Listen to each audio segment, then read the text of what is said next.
We'd like to acknowledge the traditional custodians of the land on which this podcast was produced, the Gadigal people of the Eora Nation. We pay our respects to elders past and present.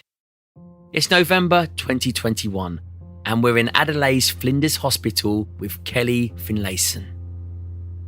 Kelly gave birth to baby Sophia just 3 months ago. Her first child with AFL star Jeremy Finlayson.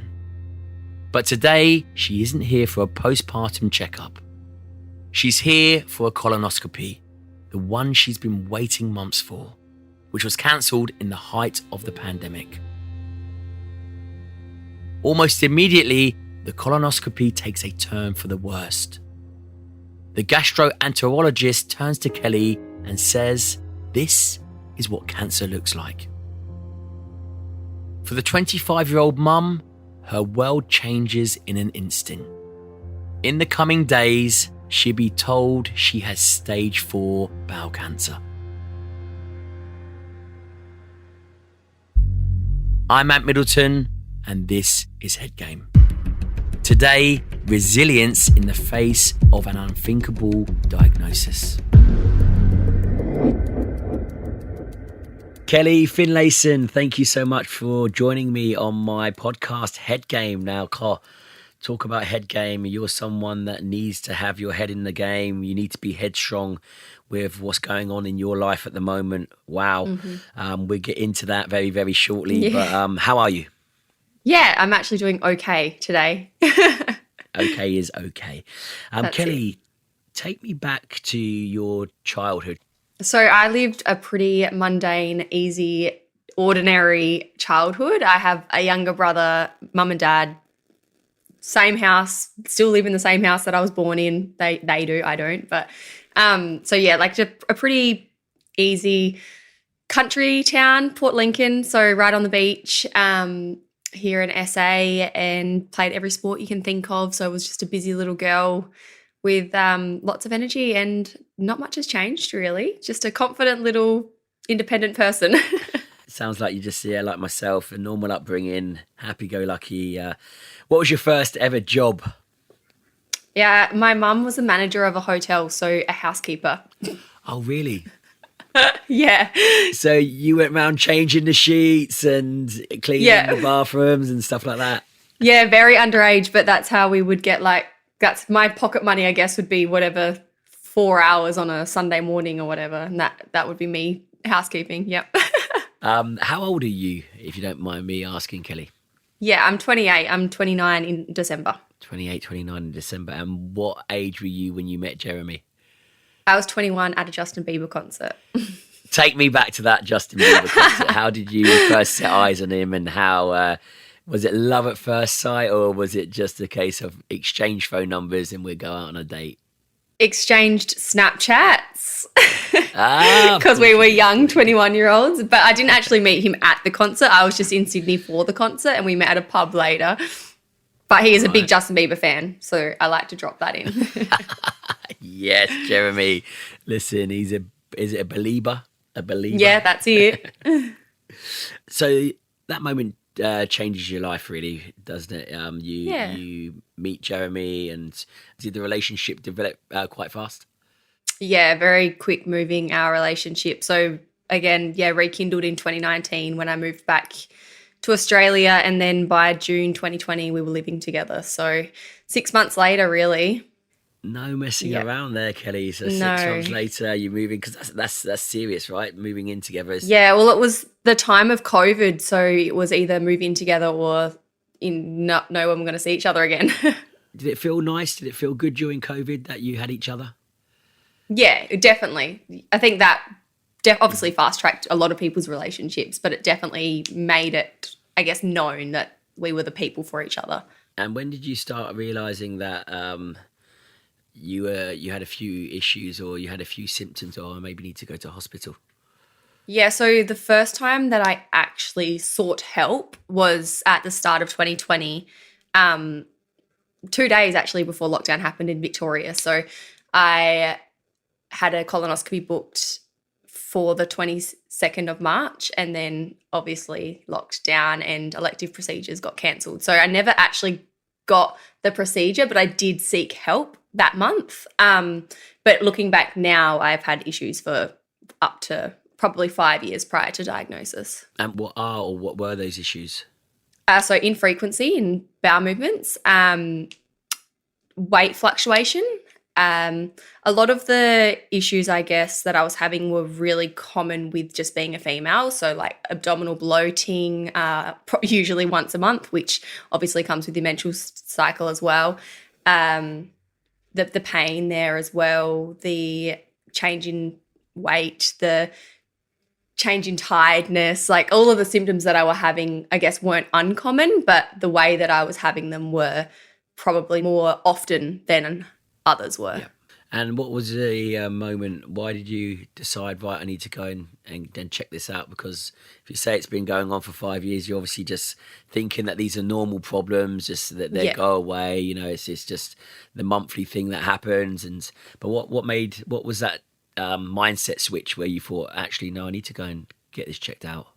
Yeah, so I ended up having blood in my stool, well, on the toilet paper. So obviously I couldn't tell whether that was in my stool or not, but that's what made me go seek more help. I was seeing a naturopath. I thought maybe I was intolerant to something. Maybe I had, IBS or something like that. I don't know, something obviously not right, but it was kind of cool to be lactose intolerant at that time or have a gluten intolerance. So they didn't really take me very seriously. And then, obviously I had blood in a stool sample. So that's why I had the colonoscopy booked, which was later cancelled as an elective procedure.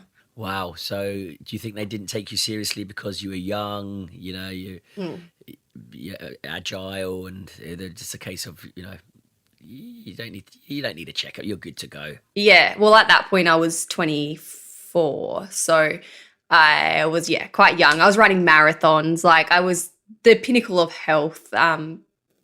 Nothing that would scream bowel cancer. Do you know what I mean? Yeah, yeah. And during lockdown, your relationship with Jeremy blossoms and you fall pregnant. Yeah, COVID babies. There's lots of them. So we actually fell pregnant at 6 months after we were living together. So it was really quickly turned around. So you don't mess around, Kelly. No, we don't. Hey? When you know, you know. Yeah, exactly. When you know, you know. And we just spent 3 months in Queensland with all of our teammates, well, Jeremy's teammates' babies, and I guess he saw how maternal I was. So when we did fall pregnant, it was a no-brainer, and obviously that was something we're really excited about. We ended up having giving birth to Sophia in the hubs the next year. So that was really interesting. Wow. Jeremy had to call time on his season, otherwise he would risk being locked out of the state that we were already a foreign state. We were already in Queensland, whereas we were living in Sydney. So it was a big, messy time of our life, but the best time of our life all at the same time. Is there anything that, you know, that stood out? Is there anything that, because you went through your whole pregnancy with all your checkups and all your tests, and then you give birth, was there any major signs or major sort of symptoms where, you know, the doctor, the nurse or whatever would go, wow, something's not right here? Or was there no signs? Yeah, there was nothing more than I'd already experienced. I did present to the hospital, the emergency department, a few times prior to my pregnancy with the pains and stuff, but every time I would just get told I had COVID and to go home and rest, which at the time I guess everyone was scared of this viral disease. So I can't blame them. But during my pregnancy, I had a lot of pressure in my pelvis, which obviously makes sense now. But at the time, we thought we just had a big baby. So it wasn't until she was born and she was tiny that we were like, where'd all this pain come from?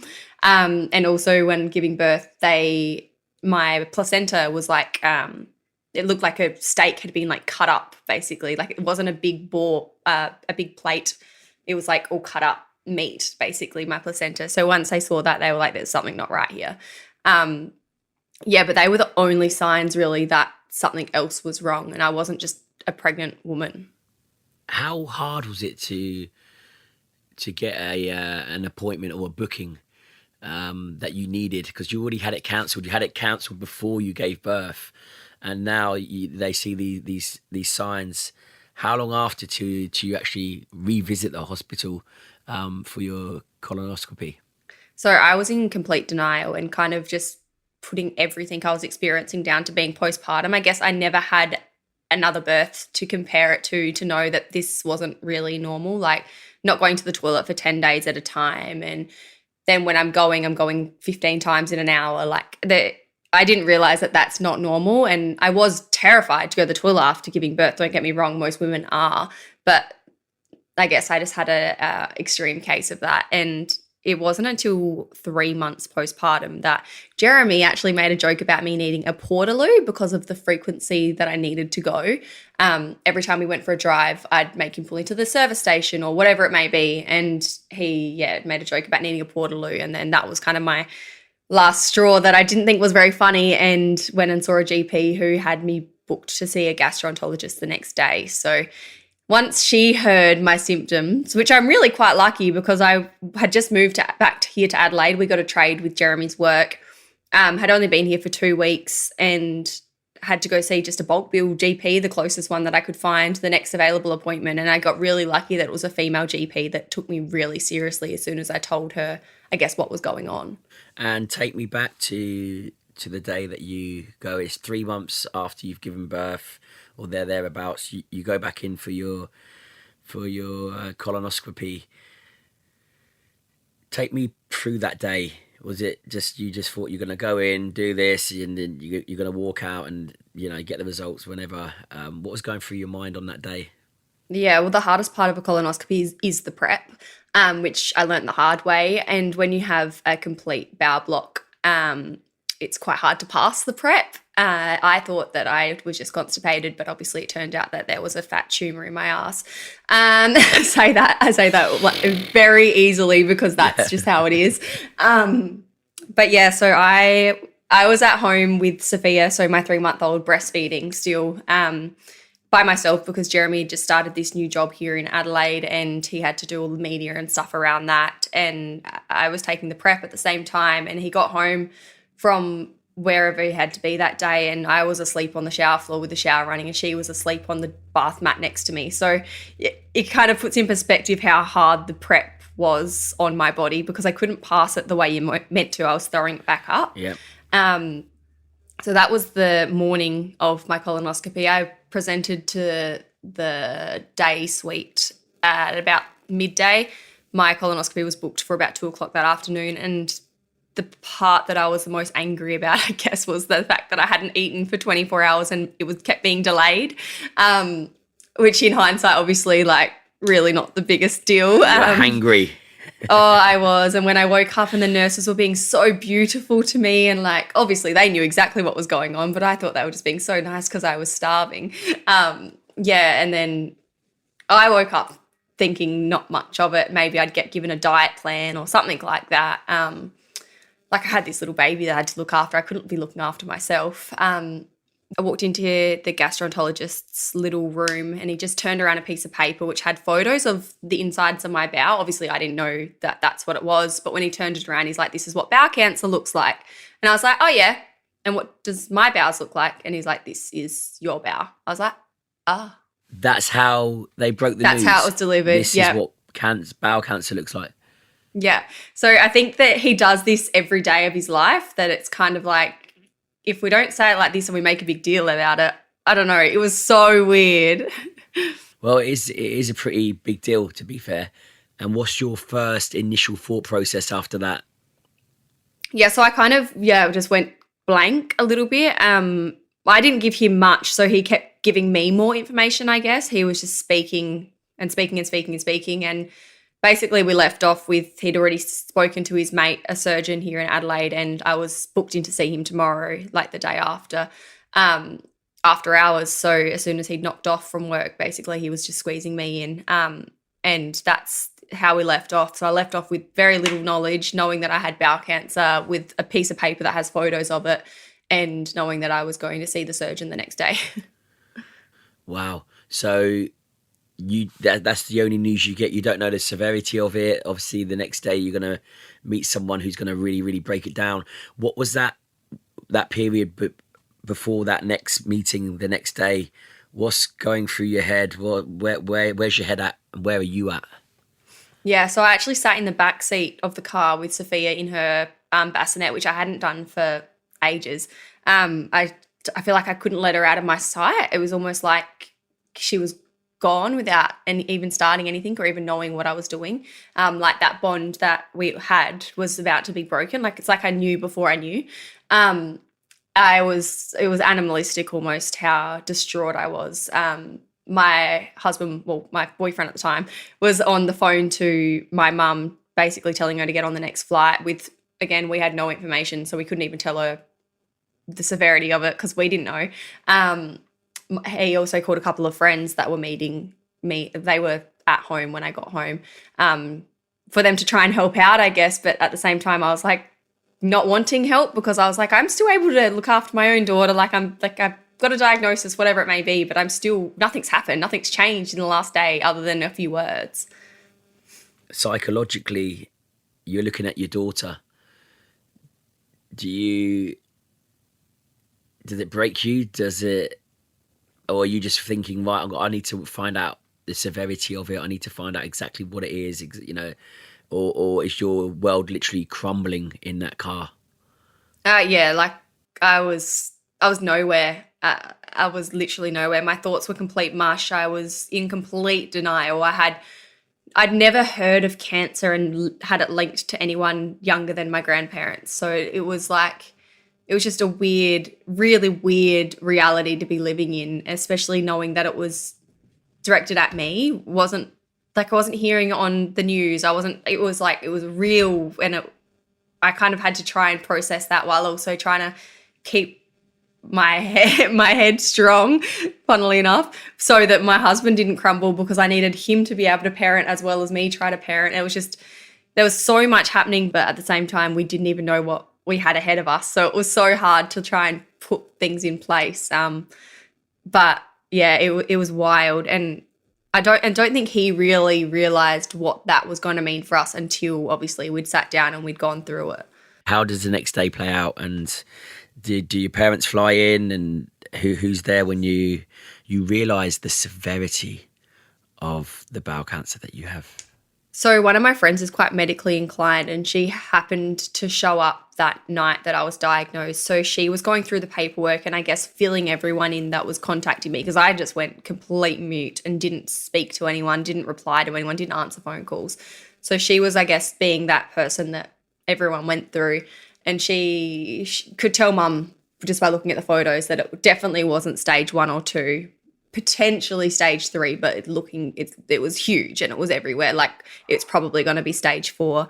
But so I bring her with me to the surgeon's appointment, and my mum rocked up that morning as well. So there was my mum, my best friend, my Jeremy, my boyfriend, and Sophia were all in the surgeon's office, and he just had to try and, I guess, explain. He quite literally drew pictures to explain kind of what was going to go on, because it was going in one ear and out the other. But it wasn't until we had scans the following week that we realised, I guess, that it had spread elsewhere, so that it was stage 4.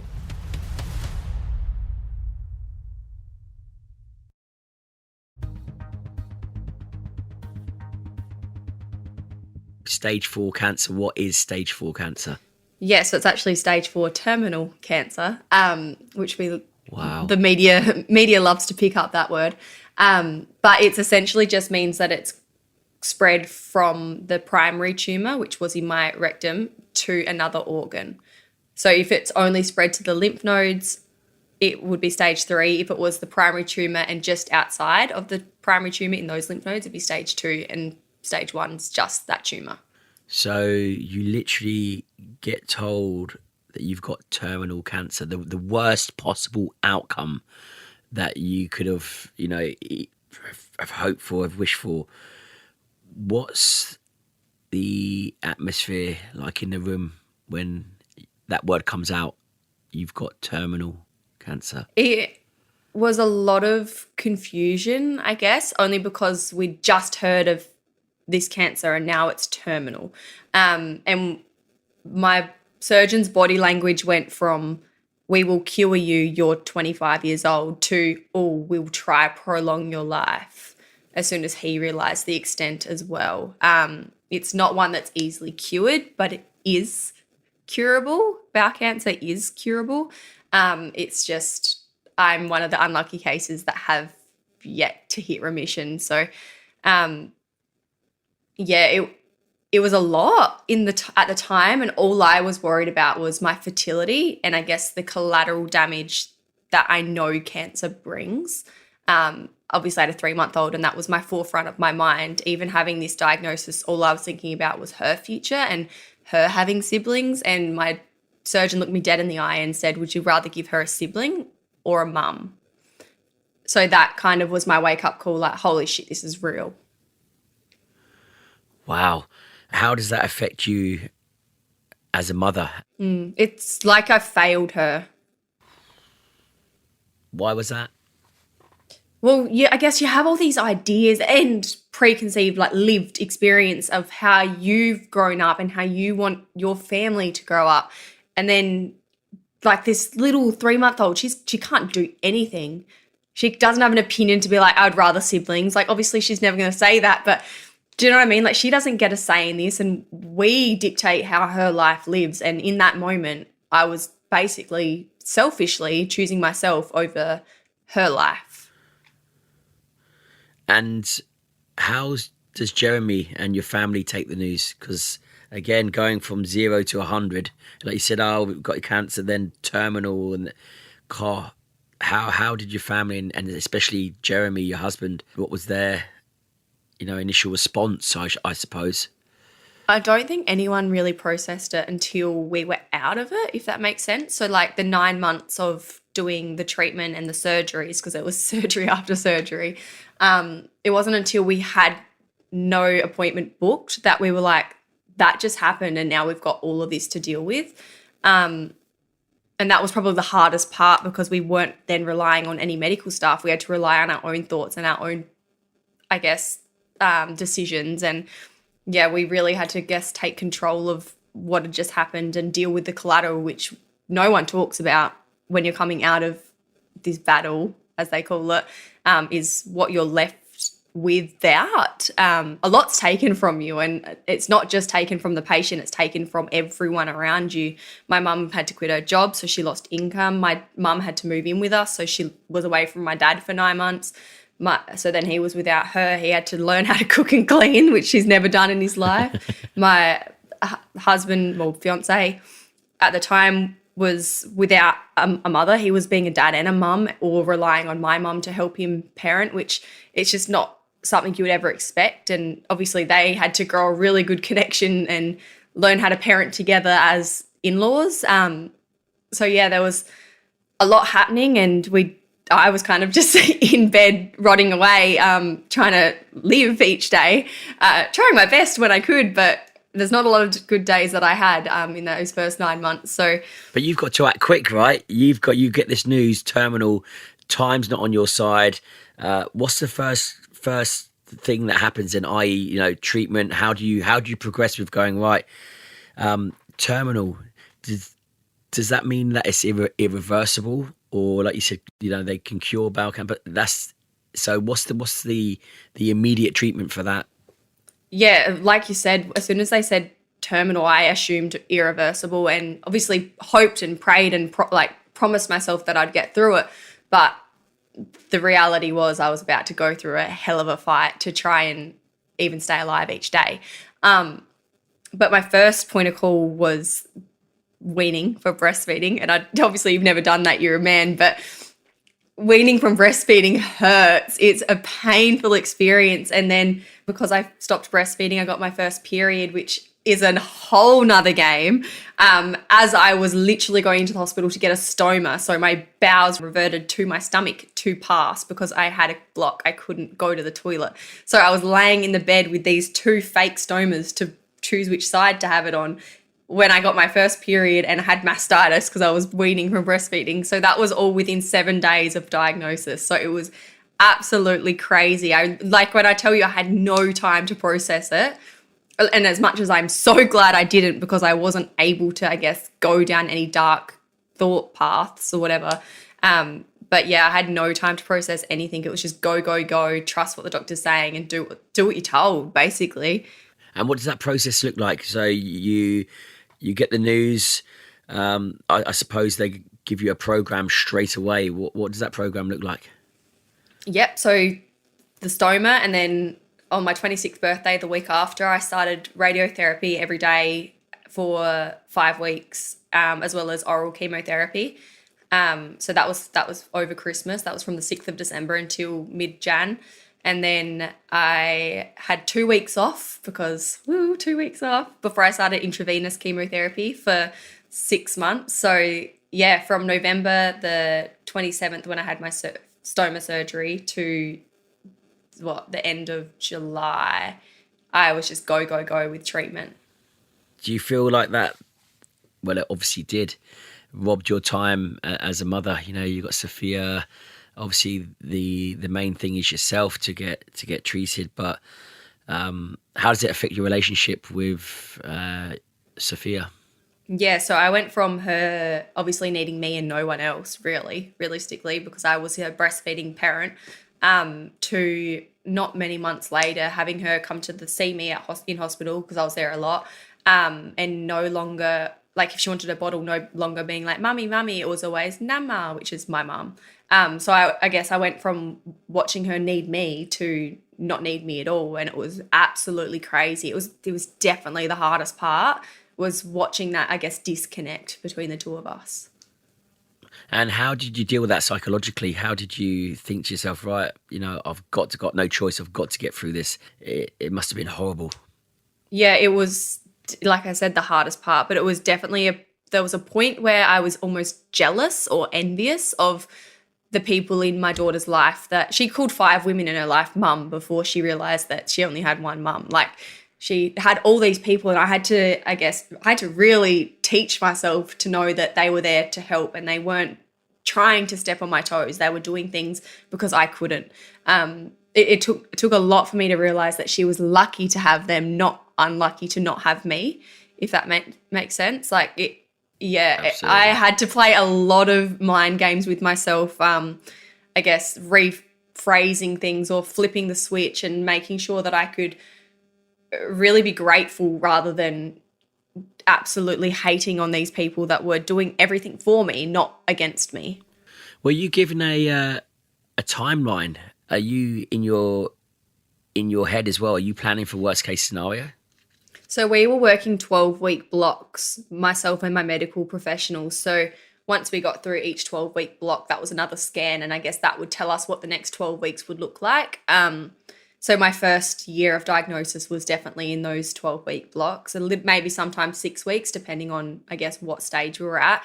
But I never thought that it would beat me. It never consumed my mind at all. I was never giving in to the disease. I was always stronger than it. People would suggest writing books for Sophia for different milestones, or putting my voice into a teddy bear, or all these things, but I did none of that because I genuinely believed that I would be there to see those milestones, and I would be able to tell her that I loved her. She didn't need a teddy bear to tell her that she was loved. So yeah, I think by not giving into these things, and even my life insurance, they were like, here, you can have it, you're dying. I was like, absolutely not. I need that for when I do die. But I believe that if I took that would be like some sort of karma, or me accepting that I was dying. And I didn't let my body believe that I was dying. And I'm still here 3 years later. So whatever I'm doing okay. And the process, is it painful? Is it shocking? Is there a physical change with yourself during the period after? Yeah, so I was really concerned about losing my hair. I think any woman would be, but the chemotherapy that I was on, I didn't lose my hair. So I guess that's your main appearance as a woman, especially when you have I had long blonde hair. So this is my regrowth, because I did end up losing my hair eventually. And then, so I looked like me, which also helped people treat me like me and not like a patient, which allowed me to act like me, which was really, really helpful. But I lost a shit ton of weight. I mean, I had a stoma, so I had a foreign object on my stomach. I wasn't the normal mum that she should have had, but I was as good as I possibly could be. It was hard. I was allergic to one of the strands of that chemotherapy, which is why when I did relapse, I had to change chemotherapy, which meant I lost my hair. But yeah, I was on my deathbed. I was getting anaphylactic reactions every 3 weeks to this chemotherapy. So I was essentially dying every 3 weeks just to get better.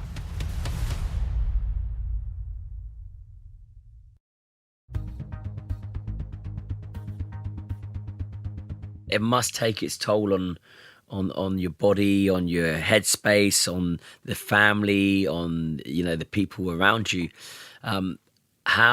Who's been the obviously Jeremy, I assume has been a rock for you, but how important is it to have those positive people around you in order for you to maintain your positive mindset? Because I love that you went through that process of, I'm not going to give up. I'm not going to, plan for the worst. I'm not going to tell myself that, I'm not going to be here. How important is it to have those people around you to support you? Yeah, I got so lucky with the little community or village that I had around me. They really allowed me to be me still, and they allowed me to not just be this patient. Obviously, they were there for me when I needed that help, especially because chemotherapy it knocks you.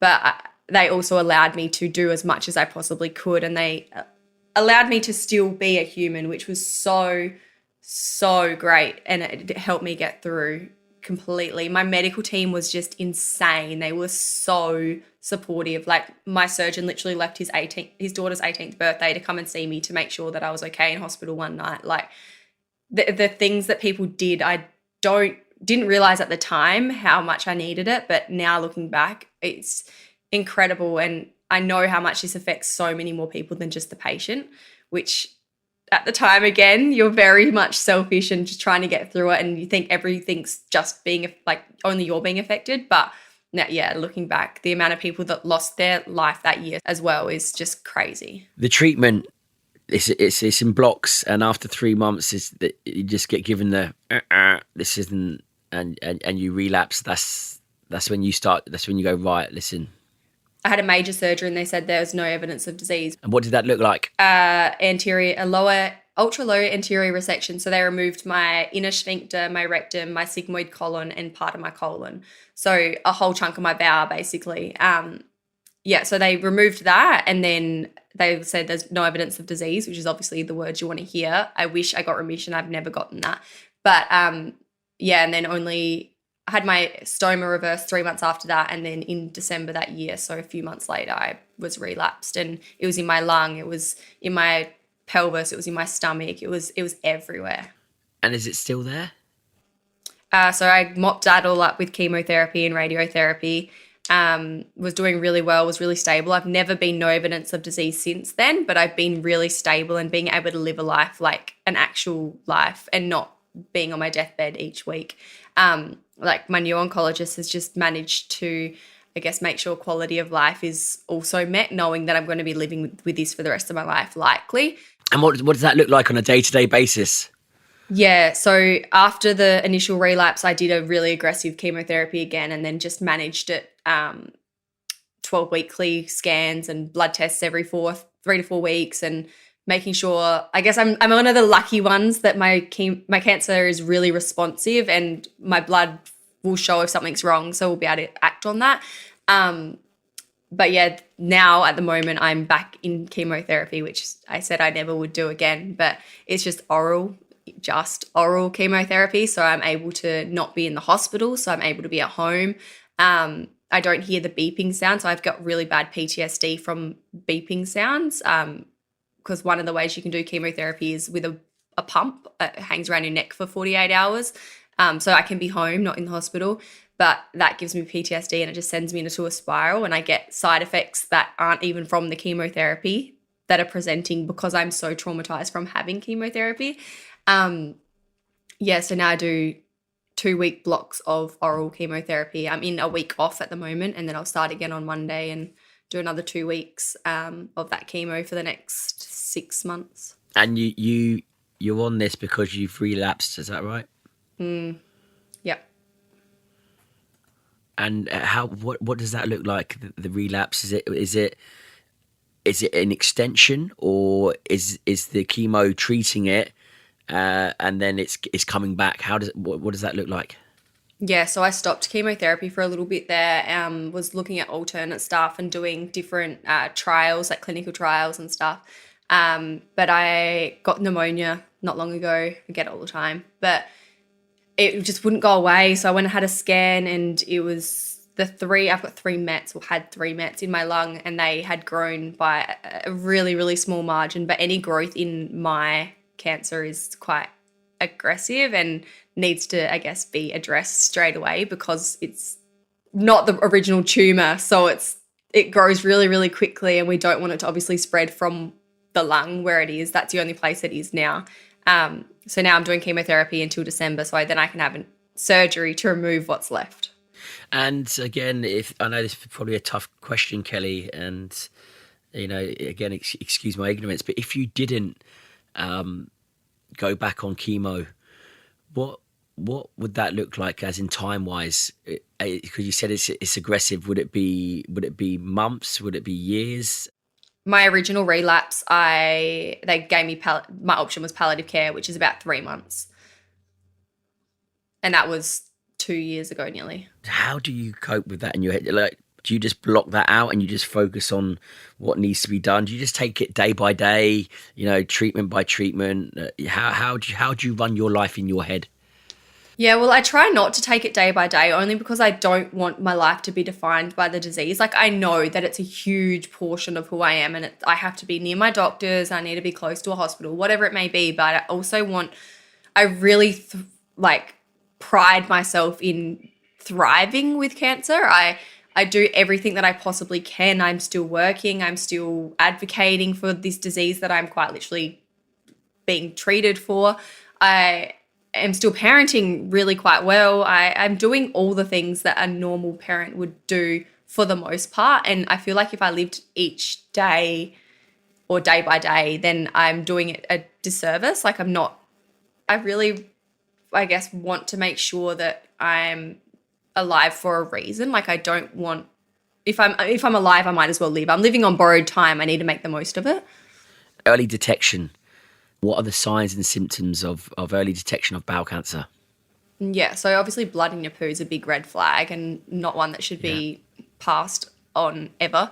Even if it's on your toilet paper, just go get it checked out. It doesn't mean it's going to be cancer, but blood is a red flag. It's red for a reason, yeah. But then also like abdominal pains, change in bowel habits that last more than 2 weeks, unexplained weight loss, unexplained tiredness.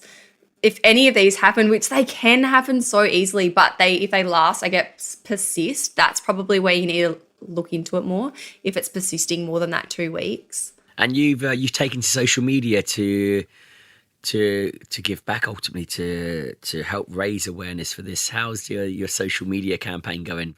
Yeah, no, the feedback that I get is just incredible. Like, the amount of lives I saved, and that sounds so cocky, but the amount of lives that I've saved through simply talking about my own life is just incredible. Like, the amount of people that have gone to get a colonoscopy, found polyps, been diagnosed at stage 1. One of my daughter's dance friends' parents literally went and got checked, and she has stage 3 bowel cancer. Like, the fact that me just talking is saving lives, or making people, I guess, second guess whether they're being taken seriously, or pushing and advocating for themselves, saving their own lives. It really is so incredible. Like, it took me a really long time to realize, I guess, the impact that I'm able to have. But as soon as I did, I've just gone full throttle and doing as much as I possibly can, while also trying to nurture and save my own life. Yeah, exactly. Focus on yourself. Well, that's very selfless of you. And what does a checkup look like? Yeah, well, I guess it's different for everyone, but your GP's there for a reason. And I know it can be really intimidating to go see a doctor, especially when they are symptoms of being a female generally. But they talk about shit every day. Like, that's the uncomfortable part about this disease. But it doesn't discriminate either, which is really frustrating, because it doesn't care if you're a young 25-year-old woman that doesn't want to talk about poo. It doesn't care. But yeah, I guess seeing a GP is the easiest part, but then the colonoscopy, is where you usually get put after that. And that is, their prep is shocking, but then you have a nice little sleep and wake up to sandwiches. Like, it really is a really easy procedure to be having. And where are you at right now in your life? Where's your mindset? Where's your vision? Where's Kelly at right now? Yeah, well, just getting through another bout of treatment at the moment. But my daughter actually turned 3 today, so that's a huge milestone that we've been able to hit. Wow, congratulations. Yeah. Happy birthday, little one. And started kindy, which means that's something on my bucket list that I never thought I'd be, well, when I was diagnosed, didn't think I'd be here to see, and I got to take her to her first day of kindy, which was huge. I love that you've got the positive mindset like that. That's phenomenal. I love that. Yeah, now it's just trying to live life as normal as possible, like still planning holidays, still booking weddings and all those things that I still want to see my friends do good, and just trying to live as normal as possible while also knowing that my life's really not normal. Kelly, thank you ever so much for sharing your story. Your mindset is phenomenal. I love the way that you have this positive outlook in life, and cracking on the way you do. It is hugely inspirational, and this podcast alone will continue to save lives. So thank you so much, Kelly. Thank you so much for having me on. Kelly is an ambassador for the Jodie Lee Foundation. To find out more about bowel cancer screening and early detection, head to trustyourgut.org.au. Thank you so much for joining me on Head Game. If you enjoyed this episode, make sure you're subscribed so you don't miss any of our incredible stories, and leave me a review wherever you're listening. I'm Matt Middleton. Catch you again next time.